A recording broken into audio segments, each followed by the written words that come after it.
अस्सलाम वालेकुम दोस्तों, क्या हाल चाल है यार। क्यों नहीं बाज आते आप नेदरलैंड का वीज़ा अप्लाई करने से, जब दूसरे बड़े मुल्क वीज़ा दे रहे हैं और वो आसानी से दे रहे हैं। ठीक है, हफ्ता 2 हफ्ते मैक्स 3 हफ्ते।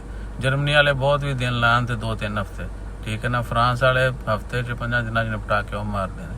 तो नेदरलैंड जो है ना भर भर के आपको पेपर देता है। मैं अभी हूँ इधर ही, चेक करो, बानोरामा से पासपोर्ट लिया। ठीक है जी, वीज़ा लग्या हुआ है। पहला वीज़ा है, 45 दिन का टाइम है।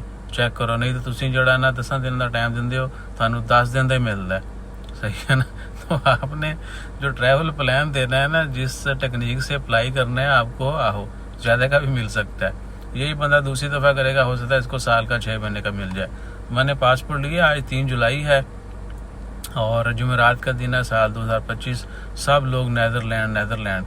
1-2 बंदे मिले भी, उनकी हिम्मत नहीं पड़ी, कहते भाई ने शर्त ला के खोलो पैकेट, साढ़े भी रिजैक्ट है थाड़ा भी। मैं कहा जी असी रिजैक्ट वाली मुल्क का अप्लाई नहीं कराया बंदे का। सही है।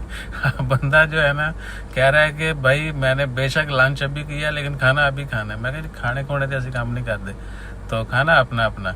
अब वो उससे बात हुई थी कि लग गया तो साड़ी मर्जी तो पैसे देंगे, ना लग गया तो तेरे जड़े ना असी देंगे। ठीक है, उसके 70 रियाल खर्चा है, सब डॉक्यूमेंट उसके थे, ओरिजिनल थे सारे। थोड़ा जानने वाला है इसलिए तकरीबन मुफ्ती काम किया है उधर। तो भाई नेदरलैंड जो है ना बंद कर दें, उन्होंने बड़े वीज़े बांट दिए हैं।